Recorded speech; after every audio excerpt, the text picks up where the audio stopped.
بسم اللہ الرحمن الرحیم۔ السلام علیکم بچوں، کیسے ہیں آپ لوگ؟ ٹھیک ہیں؟ لاسٹ ٹائم ہم نے آپ کا چیپٹر نمبر 6 اسٹارٹ کیا تھا جس کا نام ہے صبر و تحمل، اور ہم نے اس چیپٹر میں آپ کو صبر اور تحمل کے معنی اور مفہوم بتائے تھے۔ یقیناً آپ کو سمجھ آ گئے ہوں گے۔ آج کا جو ہمارا ٹاپک ہے وہ ہے صبر اور تحمل کی اہمیت قرآن اور حدیث کی روشنی میں۔ ٹھیک ہے، تو آج ہم جو ہے صبر و تحمل کے بارے میں قرآن اور حدیث کی روشنی میں جانیں گے کہ اللہ تعالیٰ اور اللہ تعالیٰ کے نبی رسول حضرت محمد صلی اللہ علیہ وسلم نے صبر و تحمل کے بارے میں کیا فرمایا ہے، یعنی اس کی ہماری زندگی میں کیا اہمیت ہے۔ آیا کہ صبر و تحمل سے ہماری زندگی میں کوئی بدلاؤ آتا ہے یا نہیں؟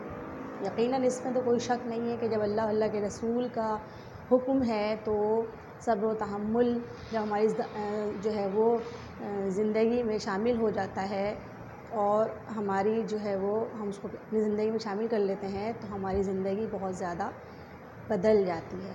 ٹھیک ہے، تو سب سے پہلے ہم صبر کے بارے میں بتائیں گے آپ کو اہمیت، یعنی صبر کی اہمیت۔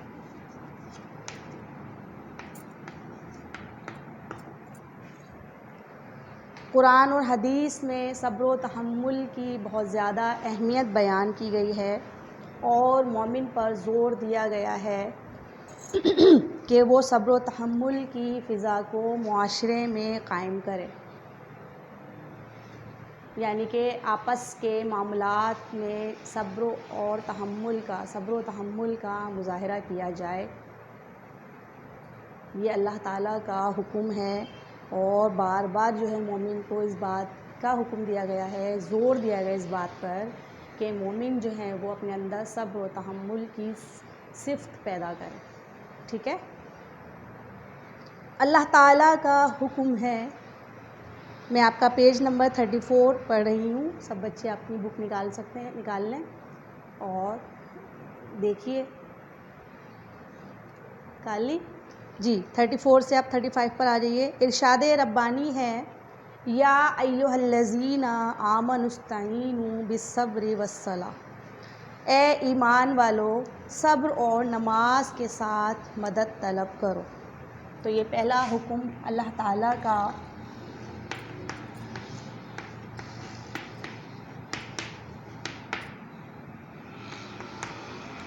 اے ایمان والو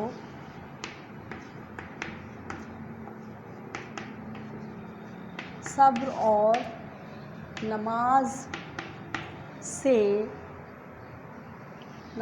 کے ساتھ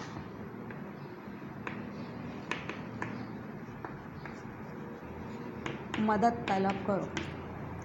یہ اس بات کی طرف اشارہ ہے کہ اگر ہم اپنی زندگی میں صبر کو شامل کر لیں اور نماز کی پابندی کریں تو اللہ تعالیٰ کی مدد ہمیشہ ہمارے ساتھ رہتی ہے۔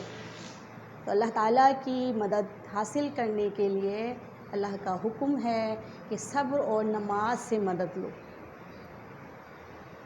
کوئی بھی مصیبت ہم پر آتی ہے، کوئی بھی پریشانی اگر آتی ہے تو ہم اس پر صبر کریں اور یہ سوچیں کہ یہ اللہ کی طرف سے امتحان ہے اور وہ اس کو ایک نہ ایک دن ٹالے گا۔ تو اللہ تعالیٰ جو ہے اپنے بندوں کے ساتھ ہوتا ہے، اپنے بندوں کی مدد فرماتا ہے۔ حضرت ایوب علیہ السلام کا صبر مثال دی جاتی ہے۔ کہا جاتا ہے کہ حضرت ایوب علیہ السلام کو ایسی بیماری ہو گئی کہ ان کے جسم پر کیڑے پڑنے لگ گئے اور آپ کے تمام رشتہ دار احباب آپ کو چھوڑ کر چلے گئے، صرف آپ کی زوجہ محترمہ آپ کے ساتھ تھی۔ لیکن حضرت ایوب علیہ السلام نے کبھی زبان سے شکوہ نہیں کیا، وہ ہر حال میں اللہ تعالیٰ کا شکر کرتے رہے اور صبر کرتے رہے، یہاں تک کہ آپ کے جسم پر جو کیڑے ہیں وہ اگر گر جاتا تھا تو اس میں سے کوئی کیڑا، تو حضرت ایوب ان کو اٹھا کر واپس اپنے جسم پر ڈال دیتے تھے اور فرماتے تھے کہ اللہ تعالیٰ نے اس کا رزق میرے جسم پر رکھا ہے۔ پھر آپ صلی اللہ علیہ وسلم کی مثال دیکھیں، آپ وسلم نے کفار کے تمام جو ہے وہ مظالم کا مقابلہ کیا اور صبر کے ساتھ جو ہے ڈٹے رہے، تو اللہ تعالیٰ نے دیکھیں آپ ان کی مدد فرمائی اور انہیں ان کے مقصد میں کامیاب فرما دیا۔ ٹھیک ہے، تو آپ کو سمجھ میں آ گیا کہ اللہ تعالیٰ نے کیا حکم دیا کہ اے ایمان والو صبر و نماز کے ساتھ مدد طلب کرو۔ اسی لیے ایمان والوں کو بھی حکم دیا، مومنین کو بھی حکم دیا کہ وہ صبر کے ساتھ اور نماز کے ساتھ جو ہے وہ میری مدد طلب کریں۔ ٹھیک ہے، آگے فرمایا وَاصْبِرُوا إِنَّ اللَّهَ مَعَ الصَّابِرِينَ، صبر کرو اللہ تعالیٰ صبر کرنے والوں کے ساتھ ہے۔ ایک اور جگہ فرما دیا صبر کرو اللہ تعالیٰ صبر کرنے والوں کے ساتھ ہے۔ جیسے میں نے ابھی مثال دی آپ صلی اللہ علیہ وسلم کی، حضرت ایوب علیہ السلام کی، اسی طریقے سے جہاں جہاں اللہ کے بندوں نے، اللہ کے نبیوں نے، اولیاء کرام نے، بزرگان دین نے صبر کا مظاہرہ کیا، اللہ تعالیٰ نے ہر قدم پر ان کی مدد کی، انہیں ان کے مقصد میں کامیاب فرمایا۔ اسی لیے اللہ تعالیٰ نے فرما دیا کہ صبر کرو، صبر کرنے والوں کے ساتھ اللہ تعالیٰ ساتھ ہے۔ تو جب ہم پر کوئی مصیبت آتی ہے تو وہ دراصل ہمارے جو ہے وہ ضبط کا امتحان ہوتا ہے کہ ہم اس پر کتنا جو ہے وہ صبر کرتے ہیں یا واویلا مچاتے ہیں۔ اور واویلا مچانے والوں کو اللہ تعالیٰ کبھی پسند نہیں کرتا، کیونکہ ان کے اندر صبر نہیں ہے، برداشت نہیں ہے۔ لوگ مشکلات سے گھبرا کر اپنے مقاصد کو چھوڑ دیتے ہیں تو پھر اللہ بھی ان کی مدد نہیں کرتا، لیکن جو لوگ تمام تر مصائب اور مشکلات کو برداشت کرتے ہوئے اپنے مقصد پر ڈٹے رہتے ہیں، انہی کی جو ہے وہ اللہ تعالیٰ مدد فرماتا ہے۔ ٹھیک ہے، آگے دیکھیے، اب آپ صلی اللہ علیہ وسلم یہ تو آپ کو قرآن آیت کے بارے میں بتایا، اب جو ہے آپ صلی اللہ علیہ وسلم کے بارے میں جو ہے آپ صلی اللہ علیہ وسلم نے صبر و تحمل کی کیا تلقین فرمائی ہے۔ ارشاد نبوی صلی اللہ علیہ وسلم ہے،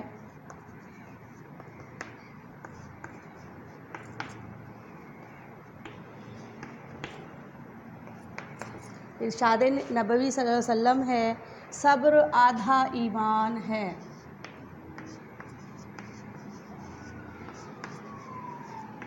بالکل اللہ پر بھروسہ ہی جو ہے، اللہ پر توکل ہی جو ہے انسان کو صبر پر آمادہ کرتا ہے۔ وہی لوگ صبر کرتے ہیں، وہی لوگ برداشت کرتے ہیں اور اپنے مقصد کو حاصل کرنے کی جدوجہد میں لگے رہتے ہیں، جنہیں اپنے اللہ پر بھروسہ ہوتا ہے۔ اور اللہ پر بھروسہ جو ہے انسان کو کامیابی کی طرف لے جاتا ہے۔ اسی لیے آپ صلی اللہ علیہ وسلم نے فرمایا کہ صبر آدھا ایمان ہے۔ دراصل جب آپ صبر کرتے ہیں تو اللہ تعالیٰ کی ذات پر آپ کا بھروسہ ہوتا ہے۔ ٹھیک ہے، سمجھ آ گئی آپ کو؟ نیکسٹ ہے ایک اور حدیث ہے آپ صلی اللہ علیہ وسلم کی، الصبر ضیاء، یعنی کہ صبر روشنی ہے۔ بالکل صبر جو ہے آپ کو اندھیرے میں امید کی کرن دکھاتا ہے اور آپ جو ہے اللہ پر بھروسہ کرتے ہوئے، توکل کرتے ہوئے اپنے مقصد کی طرف بڑھتے چلے جاتے ہیں۔ اور جن لوگوں میں صبر نہیں ہوتا، جو ہنگامہ کرتے ہیں، شور مچاتے ہیں، واویلا کرتے ہیں، انہیں کوئی منزل دکھائی نہیں دیتی، بلکہ جس منزل کا وہ خود تعین کرتے ہیں اسے بھی وہ کھو دیتے ہیں۔ تو انہیں امید کی کوئی کرن نظر نہیں آتی، انہیں کوئی روشنی نظر نہیں آتی، جبکہ صبر جو ہے انسان کو اپنی منزل کی طرف بڑھنے کے لیے راستہ دیتا ہے، روشنی فراہم کرتا ہے۔ اس لیے آپ صلی اللہ علیہ وسلم نے فرمایا کہ صبر روشنی ہے۔ ٹھیک ہے بچوں، سمجھ آیا؟ آگے دیکھیے، اسلام میں صبر اللہ تعالیٰ کی ذات پر مکمل ایمان اور توکل کی علامت ہے۔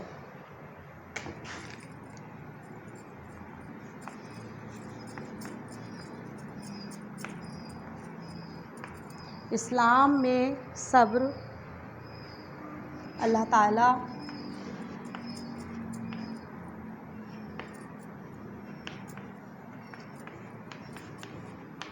ذات پر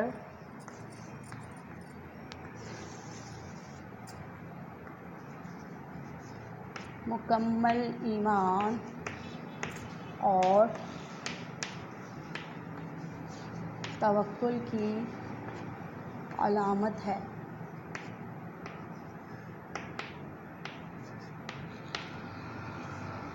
جیسے میں نے آپ کو بتایا کہ جو لوگ صبر کرتے ہیں دراصل انہیں اپنے رب کی ذات پر مکمل بھروسہ ہوتا ہے۔ انہیں معلوم ہے کہ یہ جو مصیبت ہے، پریشانی ہے یا جو بھی تکلیف ہے وہ میرے رب کی طرف سے مجھ پر آئی ہے، اور وہی اس کو ٹالے گا، وہی اس مصیبت کو ختم کرے گا۔ تو وہ اپنے رب کی ذات پر بھروسہ کرتے ہوئے بڑے سے بڑے جو مسائل ہوتے ہیں ان سے کامیابی کے ساتھ گزر جاتا ہے، اور اللہ تعالیٰ پھر اس کی مدد کرتا ہے۔ تو اس طرح صبر جو ہے اس کو اللہ کی ذات پر یقین اور جو ہے ایمان توکل کی علامت کہا گیا ہے، ٹھیک ہے۔ لیکن جو لوگ جن میں صبر نہیں ہوتا، وہ لوگ جو مصیبت میں صبر کا دامن چھوڑ دیتے ہیں، تو اس بات سے وضاحت ہو جاتی ہے کہ ان کا اللہ تعالیٰ کی ذات پر ایمان اور توکل مضبوط نہیں۔ اگر ایسا نہ ہوتا تو یقیناً وہ مصیبت آنے پر شور یا واویلا نہ کرتے، ٹھیک ہے بچوں۔ اب آ جاتے ہیں تحمل کے بارے میں۔ تحمل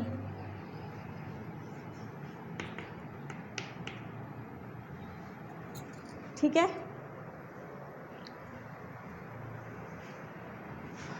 تحمل یا بردباری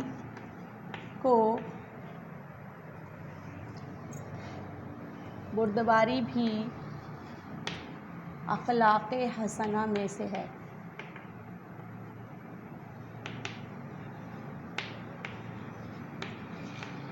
ٹھیک ہے۔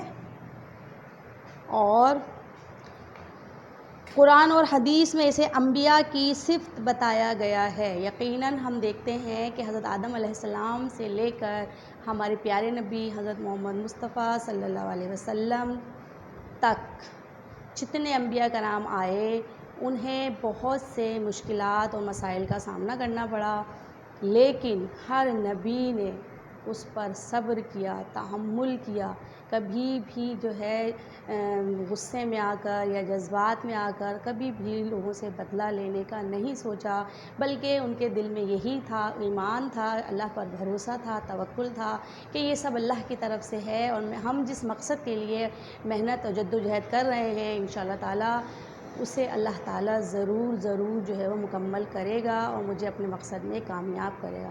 تو ہر نبی جو ہے وہ تحمل کے ساتھ، بردباری کے ساتھ جو ہے دین کی تبلیغ کرتے رہے۔ اس کے علاوہ تمام بزرگان دین جو ہے وہ بھی انبیاء کے نقش قدم پر چلتے رہے اور ہمیشہ تحمل اور بردباری کا مظاہرہ کرتے رہے۔ تو یہ اخلاق حسنہ میں سے ہے کہ جس طرح انسان کے اندر اور بہت ساری خوبیاں ہونی چاہیے اخلاق میں، سچ بولنے کی عادت، دیانتداری کی جو ہے وہ عادت جو ہے، تو بالکل اسی طرح سے تحمل بھی جو ہے وہ اخلاق حسنہ میں سے ایک ہے، ٹھیک ہے۔ تو آپ دیکھیں کہ جتنے بھی انبیاء کرام ہیں اور جتنے بھی بزرگان دین ہیں ان سب نے تحمل سے کام لیا، اسی لیے اللہ کی مدد سے جو ہے وہ سب کے سب اپنے مشن میں کامیاب ہوئے۔ کیوں؟ کیونکہ ان میں تحمل اور بردباری کی صفت تھی۔ اس کے علاوہ تحمل اور بردباری کی اہمیت کا اندازہ، فضیلت کا اندازہ اس سے بھی لگایا جا سکتا ہے کہ یہ اللہ تعالیٰ کی صفت ہے، ٹھیک ہے۔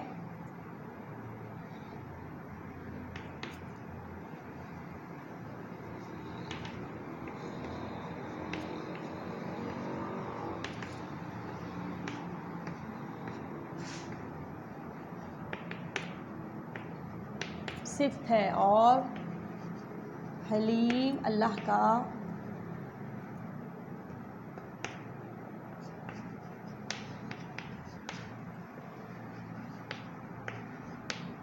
صفاتی نام ہے۔ تو یقیناً اللہ کی جو ہے وہ ذات میں یہ صفت موجود ہے، تو اللہ تعالیٰ کو یہ پسند ہے کہ اس کے بندوں میں بھی جو ہے یہ صفت ہونی چاہیے۔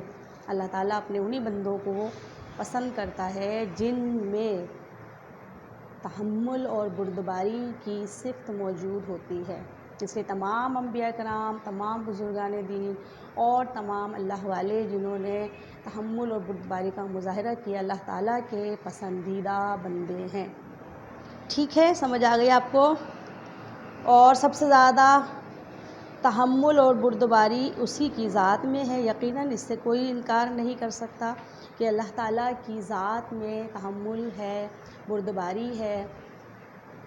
تو پہلے ہم تھوڑی سی قرآنی آیت کا ترجمہ پڑھ لیتے ہیں، اس کے بعد پھر ہم بتاتے ہیں کہ اس کا ہمیں کیا فائدہ ہے، تحمل اور اللہ کی ذات میں تحمل اور بردباری سے ہمیں کیا فائدہ۔ ٹھیک ہے، ارشاد ربانی ہے،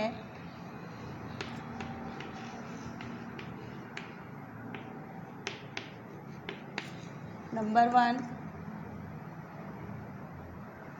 اللہ تعالیٰ فرماتے ہیں واللہ غفور حلیم، اللہ بخشنے والا مہربان ہے، بردبار ہے، اللہ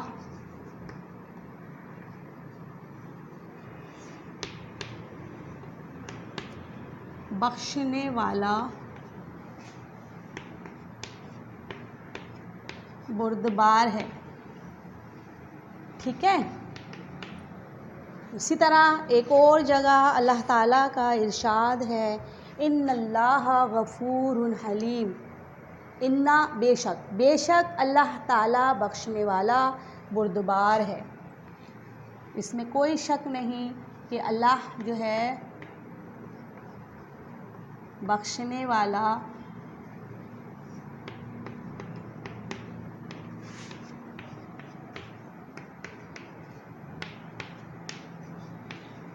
بردبار ہے، اور اس کی وجہ یہی وجہ ہے کہ اللہ تعالیٰ کی یہ جو صفت ہے حلم، یعنی جو بردباری کی صفت اللہ تعالیٰ کی، اسی کی وجہ سے اللہ تعالیٰ ہماری بدعملیوں پر جلدی جلدی مواخذہ نہیں کرتا، ہم سے جو ہے وہ ہمیں سزا نہیں دیتا، ہماری بہت ساری غلطیاں ہوتی ہیں جو اللہ تعالیٰ معاف فرما دیتا ہے۔ اگر ایسا نہ ہوتا، اللہ کی ذات میں یہ صفت نہ ہوتی، تو آپ دیکھیں کہ ہم دن بھر میں دن رات کتنے گناہ کرتے ہیں، کتنے جو ہے وہ بدعمالیاں کرتے ہیں کہ اللہ تعالیٰ اگر ہم سے بدلہ لینا چاہے یا ہمیں سزا دینا چاہے تو ہمیں جو ہے بے حساب سزا کے ہم مستحق ہیں، لیکن اللہ تعالیٰ کی ذات میں جو ہے وہ حلم موجود ہے، اسی وجہ سے بردباری موجود ہے، اسی وجہ سے اللہ تعالیٰ ہمارا جو ہے وہ بہت جلد مواخذہ نہیں کرتا، اللہ تعالیٰ ہماری بہت ساری غلطیوں کو معاف فرما دیتا ہے۔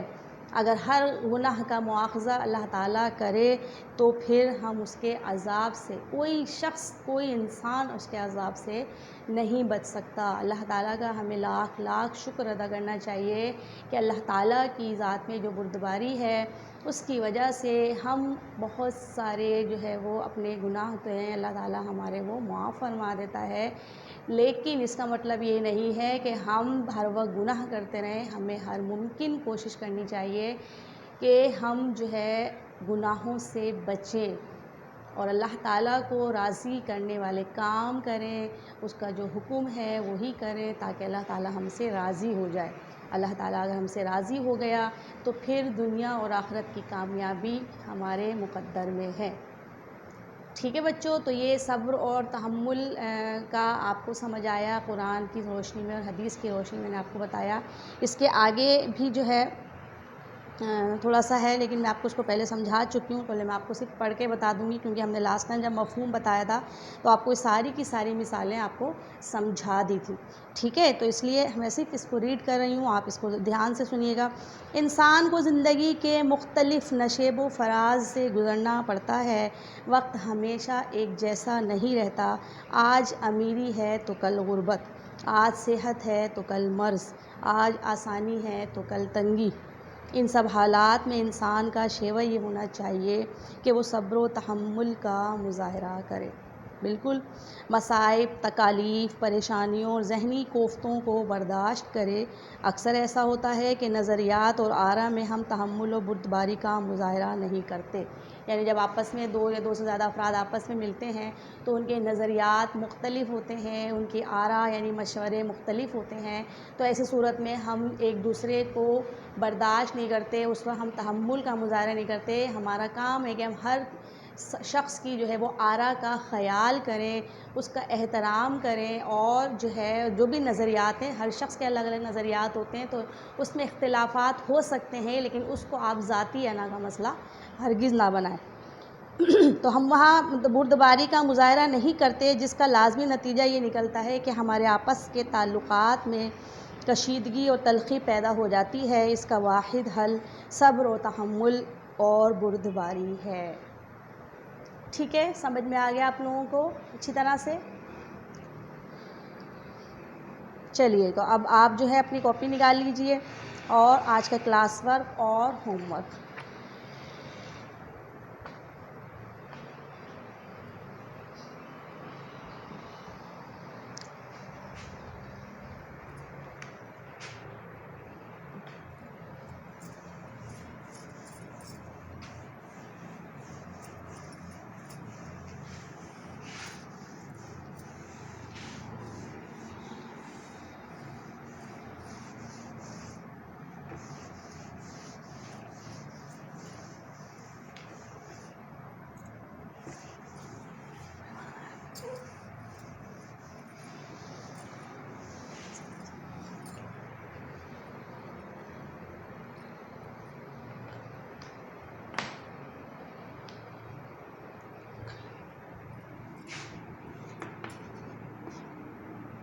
کلاس ورک میں 2 خالی جگہ پر کریں.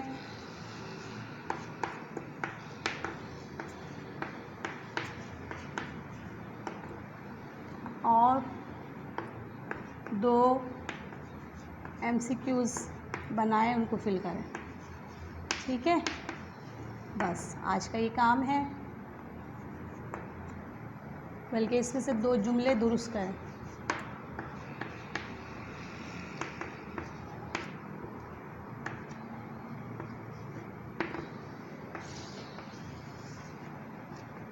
ٹھیک ہے بچوں، ویڈیو کو روکیے اور اپنا کلاس ورک کمپلیٹ کیجئے. اس کے بعد آ جائیے ہوم ورک کی طرف. آج کا جو آپ کا ہوم ورک ہے وہ ہے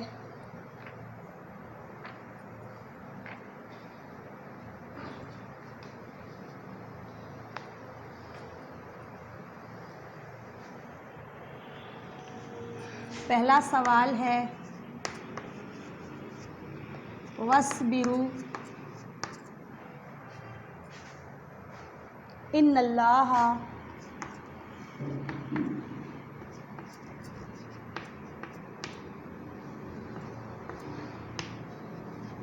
مع الصابرین.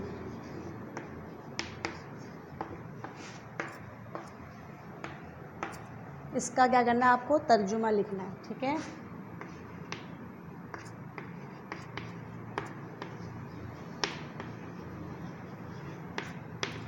اس کے علاوہ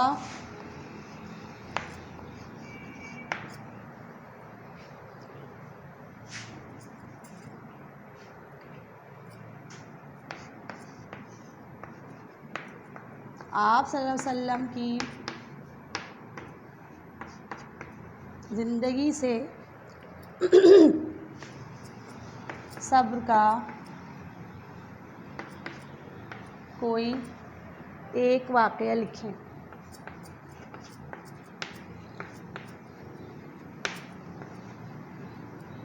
ہم نے آپ کو لاسٹ ٹائم بتایا تھا شیب ابی طالب کا واقعہ، جس میں آپ صلی اللہ علیہ وسلم کو اور آپ کے پورے خاندان کو جو ہے وہ گھاٹی میں، تنگ گھاٹی میں بند کر دیا گیا تھا، 3 سال کے لیے ان کا بائیکاٹ کر دیا تھا۔ اس کے علاوہ طائف کا واقعہ آپ لکھ سکتے ہیں۔ تو آپ جو ہے وہ مختلف واقعات میں سے کوئی بھی آپ ایک واقعہ اس کا ذکر کریں، ٹھیک ہے؟ یہ آپ کا ہوم ورک ہے، اور اس کے ساتھ ہی آج کی کلاس کا وقت ختم ہوا۔ مجھے اجازت دیجیے، اللہ حافظ۔